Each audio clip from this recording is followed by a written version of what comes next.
Yo, what it do? Welcome back to another video. It's your boy Tony, aka Two Tone, and welcome back.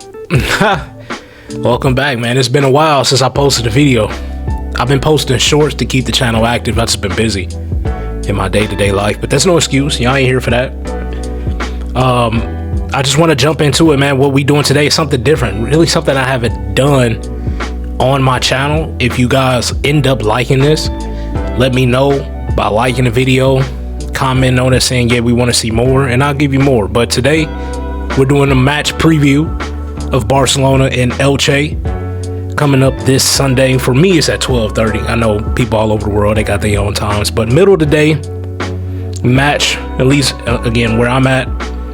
But yeah, the vibes of today is nothing too serious, man. Really, just like I said, we just doing a match preview, kind of getting to know our opponent, seeing what kind of team we should put out, my prediction lineups, you know, all that fun stuff, what you normally may get. So again, if y'all end up liking that, let me know by hitting that like button, comment on there that you rock with it. If you don't, we can do something else. It don't matter, you know. And man, let's just jump into it. So looking at the Barcelona versus Elche match, as we already know, as things are now, Barcelona is second, 10 games played, 22 points scored. In Elche, decent season for them, I can't lie. They're currently 8th, 10 games played, 14 points. If you look at the team's forms going into this match, Barcelona, man, in our last 5 matches, man, we really haven't looked all too convincing, bro. We're 2-0-3. We already know our last game we lost. It was against Real Madrid. Hated it, but you know, it is what it is. The game before that, we won against Olympiacos. We blew them out, but I think that red card changed everything. We got another win against Girona. We already know we were a bit lucky on that one. I'm gonna say fortunate. We were fortunate in that one with the Ronald Araujo game winner.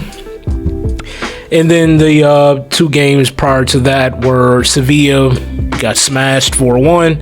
In PSG, we looked okay for the first 30 minutes, but ultimately ended up losing that game. Again, 2-0-3. And for our opponents, Elche, in their last 5, they just played a Copa del Rey match, and they won against Los Gares, I believe is how you say their name, but they won against them.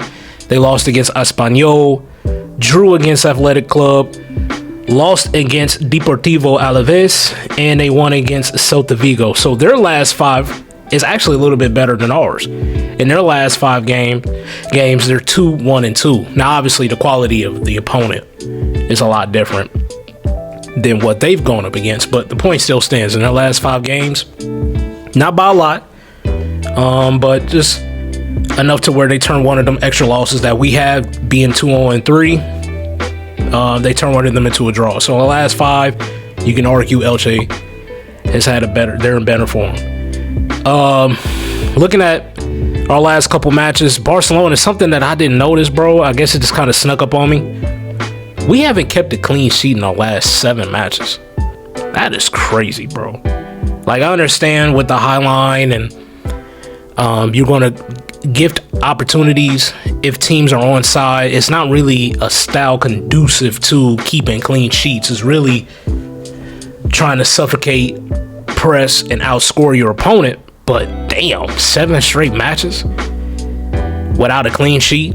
Luckily enough for us, Elche, they're not really known for putting in a lot of goals. In their last 5 matches, they've scored 7 goals. So that's a little bit over a goal a game. So looking at our history, our head-to-head, and this is crazy. Going back from 2023 to 2014, we're actually 12-1-0 against Elche. I had to look up the last time we lost to Elche. That was in the 1974-1975 season. I'm sure everybody here watching wasn't even born yet. I mean, if you were, shout out to you, man. The OGs, y'all was here before we were. But yeah, last time we lost to them was in the 1974-1975 season. The last time we even dropped points to Elche was back in 2014 when it was a 0-0 draw. Still didn't lose, but that's the one draw that we have in our last 13 matches. So history tells us we're going to get 3 points. It would be a shocking result if we get a draw. And I mean, colossal result if we end up losing. Let's not even entertain that. Let's just focus on our history with them has shown that we always beat them. Over a decade ago, they was able to get us to drop points. So, like I said, that last time we dropped points was in May of 2014. Who knows? Probably around that time. I can't even remember, but probably around that time, we probably already had the league wrapped or some shit. I don't know. But all in all, we just don't drop points against Elche. So, without having the best form, losing 3 in our last 5 matches, one of them we got lucky, probably deserved a draw, which would take away one of our wins. Could argue that we could be 1-1-3. But nonetheless, this is a good opponent to play against. And again, I understand Elche being 8th. Solid season in their standards, for their standards, I should say. But that's cool. You know, y'all doing y'all thing, and that's cool. But, you know, we have to get all 3 points. It's non-negotiable. With us being at 22 points, if I'm not mistaken, what does that put us back behind Real Madrid? Real Madrid is at 27, so we only 5 points. We only 5 points behind. So the way we keep up is by making sure we handle business against Elche. Looking at some injuries, as we already know, Pedri is out now, and they're talking about it could be up to 7 to 8 weeks. I hope it's not that bad, but it might be the case. Christensen injured again. He's not going to be in the squad. Joan Garcia, they anticipate him to be back against Celta Vigo, but not yet ready for this match, so he's going to be out. Ter Stegen's been training on grass. Same story for him. He's out. Dani Olmo and Lewandowski, I do believe they will get the medical clearance probably tomorrow, since the game is on Sunday. So I expect them to be in the squad. And we already know about Gavi, and Rafinha won't be back for this match as well. So, understanding, and for Elche, from what I saw, they didn't have any player injured, which is kind of crazy when you think about it. But, you know, they probably only have to worry about one competition. They just played the Copa del Rey, so I guess now you could say 2. But they're not in the 3rd competition, so it's really just these 2 they have to worry about, and they don't have any listed injuries. Going into the lineup for what I would do against Elche, this is me doing this. And goalkeeper, we're going with Chesney. Obvious decision there, don't need to elaborate. At right back, I'm going with Eric Garcia. Keeping in mind that, you know, I don't think we need to have the strongest 11 to be able to handle business against Elche. So with that in mind, I'm going to rest Koundé. Lately, I'm going to be honest, Koundé has been kind of, not really disappointing, because disappointing would suggest that he's been playing bad. He hasn't been playing bad. He just wasn't as effective as he was last year. And I do think, and I've said this before in some of my shorts in the previous videos, he played a lot of games last year. And we saw that he was missing towards the end due to injury.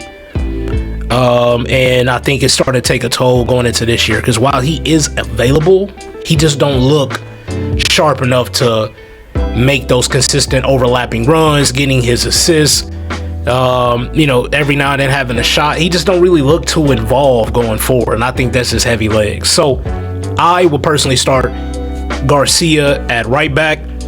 My center back pairing will be Kubarsi and Ronald Araujo. Now, they were saying that Kubarsi hasn't trained the last couple of days, but they believe he will be ready come Sunday. So if that is his case, then that would be my 2 center back pairing. And then at left back, I'm going to start Gerard Martin. Again, I don't think we need to have the strongest 11. We got a Champions League match coming up in the middle of the week. So I will go with Gerard Martin starting that left back. At midfield, I wouldn't really mess with it until we at least know we got the game in hand, and then maybe you could start taking some players out. So with Pedri being injured, I got Frankie de Jong, Marc Caicedo, and Fermin in the middle of the pitch. And then Outright, I'm going with Rooney starting. Same concept with Lamine, and it's not really even to say he's been poor. I just want to see bro rest. We already know he's not 100%. So if we can rest him Sunday so he can be really fresh, because mind you, we haven't played since last weekend. So if we give him Lamine 10-13, let me see. We played Sunday. Was that Champions League match? It's going to be up to next. I said Champions League match. El Clasico. Rock with me, y'all. El Clasico going into the next Sunday. That's a week and then 3. So that's about 10 days. That's about 10 days rest, no games. I say do that for Lamine. He can use that right now. Obviously, he hasn't really fully recovered from that groin injury. So I would use this opportunity to start Rooney outright. He's been playing better. He's getting more acclimated with the team, with the squad. So I will go ahead and give him an opportunity to start at left wing. Since we got Firmino starting in the middle, I will go ahead and put Rashford out there. I think Rashford physically is fine. I think Rashford can pull out playing a full 90 if he wanted to and be ready for Wednesday. Hopefully we're in a situation to where we're up a couple goals and we can take him off. But I would start Rashford at left wing, and then at striker, even if Lewandowski if he has the green light, I'm not starting him. I would start Ferran Torres up front again, and assuming that Lewandowski gets the green light, I would like to see him get 20-30 minutes, even if we up big, just to get some minutes under his belt before we play Club Brugge in the middle of the week. So I'll be focusing on resting Lamine, Koundé, Balde, and then maybe in the midfield, if we get a situation where we're up a couple goals, maybe we can rest Frankie de Jong, and hopefully we can see Marc Bernal. I understand that we're being patient with him and it's the right move, but I would like to start seeing him consistently playing, but the minutes gradually increasing, because before the injury, we were hearing is that he's a Busquets regen, and I think it's some talent in there, and now we're forced to rotate in the midfield because of some missing players. So I'm hoping that if Bernal don't start, which I don't expect him to, but if he doesn't start, and we put ourselves in a favorable situation in that game, we can take out Frankie de Jong, get him ready for the Champions League, and then we go ahead and play Marc Bernal, get him some minutes. I would like to start seeing him more into the match. My prediction, understanding that we have kept 0 clean sheets in the last 7. Meanwhile, Elche has only scored 7 goals in their last 5. I would like to see the team with that back 4, even with Koundé and Balde out. I still believe Garcia, Kubarsi, Ronald Araujo, and Martin, I still believe that is a strong enough back 4 to keep a clean sheet, man. I think that's the objective today. Well, not today. I'm recording this a couple days prior to, but that should be the objective come Sunday. We haven't kept a clean sheet in our last 7 matches. Let's focus on keeping a clean sheet. So, and we're coming up against an opponent who you really just got to worry about Andre Silva and what's that guy's name, y'all? Help me remember. It's another one. He scores goals. I can't think of his name right now, bro. As I'm literally trying to. Hold on, y'all. What's his name? Like I said, you really only got to worry about Andre Silva and Rafa Mir. That's the only really 2 you have to worry about. So I would like for us to keep a clean sheet, and on the other end, understanding that we don't have, with my lineup, Lamine starting or Lewandowski starting, and without a Pedri, I don't expect us to get 4, 5, 6 goals. I would love to be proven wrong, but I don't expect us to score that many goals. So that being said, my match prediction, I believe the final score will be 2-0. That's what I'm coming with. They're not the biggest threat, and I think the objective right now going into the Champions League matches, let's stop conceding opportunities. We're going to concede opportunities because of the way we play. Can we stop conceding goals? How about that? So it's the perfect opponent to do it against, because again, they're not bagging goals. So only 7 in their last 5, and if you think about it, they beat Los Gares, I believe it was 4-0. So you remove their 4 goals, they scored 3 goals in their last 4 games. Come on, man. We have to keep a clean sheet. If we can't keep a clean sheet against Elche, this defense is worse than what I thought it was. So that being said, I think we will win 2-0. But definitely let me know what you guys think, what your final score would be, what will be your starting 11. And again, man, let me know what y'all think about this match preview. I can definitely start pushing these out more because you already know we doing the live watch alongs, and then I always post my post-match reaction. I'm gonna give you a short, and I'm gonna give you a YouTube video for my post-game match reaction. I did not do a post-game match reaction for the Real Madrid match, and no, it was because I was ducking Madridistas. Don't think that, because I still gave you a match reaction with the short. As soon as that game was over, I had some things to do, and I never just got back to it. But shit, what I need to talk about, we've all they look better. It is what it is. So again, man, I don't want to keep repeating myself. If you haven't subscribed, please do. We had 121 subscribers, man. We moving. We're going in the right direction, and more content is coming. Also, for my people who like the career mode, shout out to y'all. Thank y'all for watching. I'm going to be streaming my career modes on the weekends because really hard to find a window throughout the week. I still work a 9 to 5, and then I got, my family. So I got things outside of this, but on the weekends it's downtime. So career mode, you will be seeing that over the weekend. And again, man, like I said, if you haven't subscribed, please do like the video if you do like seeing the match previews, and if you want to see more coming up. And again, comment your starting 11. Let me know what your score prediction is, and let me know just how you feeling about the team, man. I do appreciate y'all for watching this, though. I really do. I rock with every single one of y'all that just take the time out of y'all day to watch my content, subscribe, and interact with me. I think it's super dope. That was the whole reason why I made this channel, is just to interact with not only other Barcelona fans, but other football fans as well. So again, much love from the bottom of my heart. But I ain't gonna hold y'all up too much. This has been longer than what I expected it to be. But again, just let me know if y'all rock with it, man. And I'm gonna catch y'all on the next one. Until then, Two Tone is out. Peace.